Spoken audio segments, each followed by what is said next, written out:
Pemirsa, kita lanjutkan diskusi kita. UN amburadul, tanggung jawab siapa? Pak Wamen, terima kasih sudah hadir malam ini. Terima kasih Pak Karni. Bisa dijawab tidak pertanyaan yang paling pokok Pak Wamen? Ini yang tanggung jawab ini jadinya siapa? BNSP cuma nyusun soal. Ya. Percetakan. Ya, ada keterlambatan, tapi kenapa dia yang dipilih? Ada begitunya. Menurut Pak Wamen gimana? Sekalian Pak Wamen jawab semua kritik yang muncul tadi. Terima kasih Pak Karni. Seperti sudah disampaikan oleh Pak Menteri, baik pada waktu ada konferensi pers tanggal 14, baik pada beberapa kali ada pertemuan dengan wartawan, ada pertanyaan dari berbagai pihak, beliau sudah menyampaikan bahwa ini adalah tanggung jawab Kementerian Pendidikan dan Kebudayaan. Jadi Jelas Pak, clear itu Pak. baik, kalau udah jelas yang bertanggung jawab, di mana salahnya? Salahnya Pak, kami sekarang sedang melakukan investigasi, baik investigasi yang dilakukan oleh Ijen secara internal, kemudian kita juga meminta BPKP untuk melakukan investigasi di mana salahnya. Karena tidak etis rasanya kalau kami menyampaikan kesalahan itu pada perusahaan, seakan-akan kami membela diri. Tapi percaya atau tidak, karena ada 6 perusahaan yang mengerjakan pencetakan soal UN kali ini, 4 diantaranya itu tidak bermasalah. Hanya 2 yang bermasalah. Nah, kalau umpamanya perlakuan yang diberikan sama, mestinya hasilnya sama. Makanya lebih baik kita serahkan kepada pihak independen untuk melakukan investigasi itu. Pak Menteri sudah menyampaikan, andai kata kelalaian itu ada di pihak Kementerian Pendidikan dan Kebudayaan, atau ada orang yang tidak menjalankan tugas dengan sebaik-baiknya, akan diberikan sanksi yang setimpal untuk ini, Pak. Ya, kalau kita lihat dari lelang tadi, PT Kalia yang baru 1 kali berpengalaman dan itu juga 1 provinsi. Tahun ini mendapat 11 provinsi. Saya nggak tahu yang satu lagi apa yang mencetak untuk Medan yang Pak. Balebat, Pak. PT Balebat. Itu juga bermasalah. Ya. Nah, sementara Mas Rizal Koto tadi bilang, saya 9 kali sukses. Tapi justru nggak dapat. Ada kesalahan dalam disisian batu lelang. Saya mungkin tidak menjawab secara teknis, Pak. Karena teknis siapa yang menang atau siapa yang akan ditunjuk untuk melakukan pekerjaan ini, itu ada panitianya, Pak Kani.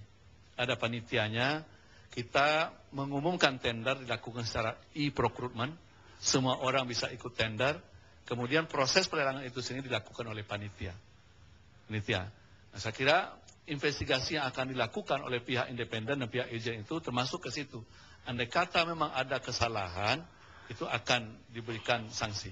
Tapi saya ingin sampaikan, tadi saya cek kepada panitia, kenapa PT milik Pak Basrizal Koto tidak lolos. Pak Basrizal Koto itu termasuk yang lolos, Pak, menurut panitia, termasuk yang lolos, tidak diverifikasi, karena beliau sudah kredibel, dianggap kredibel oleh kementerian. Tapi penilaian tidak dimenangkan beliau karena harga beliau 4 miliar di atas PT Galia. Tapi saya mohon maaf Pak Kani, saya tidak akan terlibat lebih teknis soal ini. Seperti saya katakan tadi, harga lebih mahal bukan berarti kita harus pilih yang lebih murah. Efisiensi dari efisiensi kan perlu juga diperhatikan. Kepala Badlibangnya ada beserta Pak Profesor Khairil, Kepala Badan Libang, sakit Pak. Sakit sejak 3 hari yang lalu. Saya dengar dia baru 1 tahun menjabat di situ. 1,5 tahun Pak. UN tahun lalu sudah beliau juga. Melaksanakannya kali. Melaksanakan juga. Prosesnya seperti apa yang dilakukan hari ini sama dengan tahun lalu. Saya kira Pak Karni mungkin perlu juga kami jelaskan kepada publik ya, bahwa UN kali ini memang lebih rumit dari UN tahun lalu. Yang pertama, soal yang dicetak 20 jenisnya, bahkan sampai 50 jenisnya. Kenapa ini kita lakukan? Seperti dikatakan Pak Yusuf Kalla dan Pak Bambang Sudibyo dan Pak Fasli tadi, kita ingin meningkatkan kualitas UN dari tahun ke tahun. Nah, kalau selama ini paket soal untuk 20 anak dalam satu ruangan itu hanya 5 macam, Pak.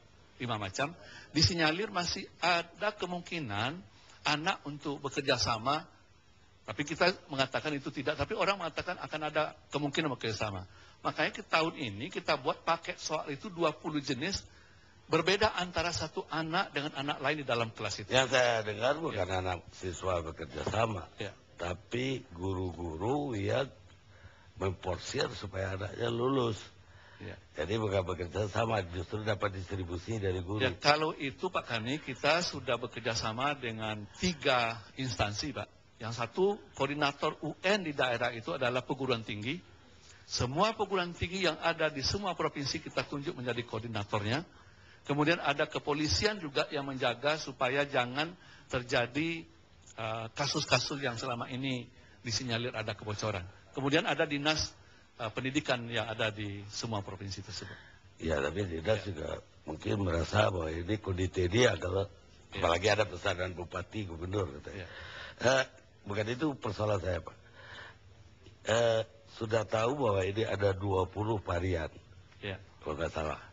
Terus anggarannya pun kena blokir. Baru disetujui bulan Maret.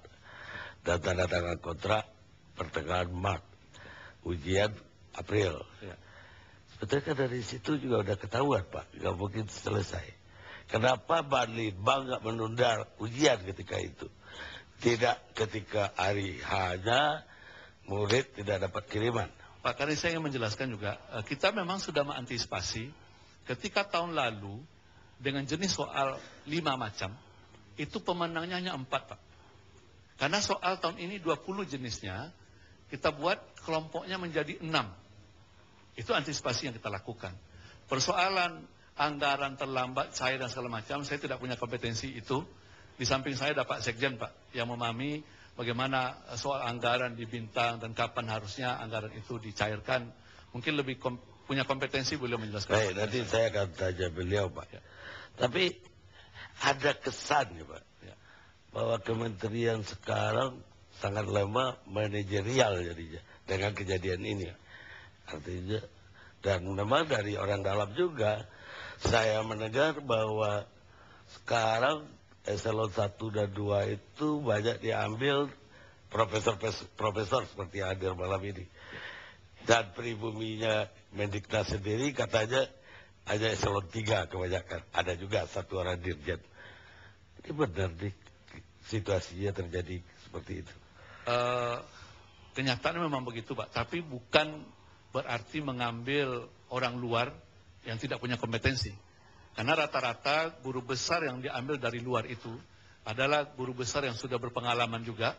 Seperti Pak Fasli juga dosen, menjadi dirjen dulu, menjadi wakil menteri. Kemudian Profesor Ainun juga guru besar, mantan pembantu rektor, wakil rektor 2 UGM, dan mantan direktur keuangan Pertamina. Profesor Sawal Gultom, guru besar juga, mantan pembantu rektor 2 dan mantan rektor Unimed. Jadi diambil dari luar itu bukan karena ada kedekatan emosional segala macam, tapi karena profesionalisme mereka diambil oleh kementerian. Jadi bukan karena dari perguruan tinggi tertentu. Tidak, Pak. Tidak. Saya kira sudah berdasarkan kompetensi orangnya diambil oleh Pak Menteri. Iya, cuma kritik orang itu begini, Pak. Profesor-profesor itu jauh lebih pintar dari pegawai golongan 3 tadi. Tapi seyogianya seorang profesor itu lebih, pertama mungkin pengalaman lapangannya kurang, kedua ya murid biasanya kan tidak membantah, murid biasanya hanya sekedar bertanya.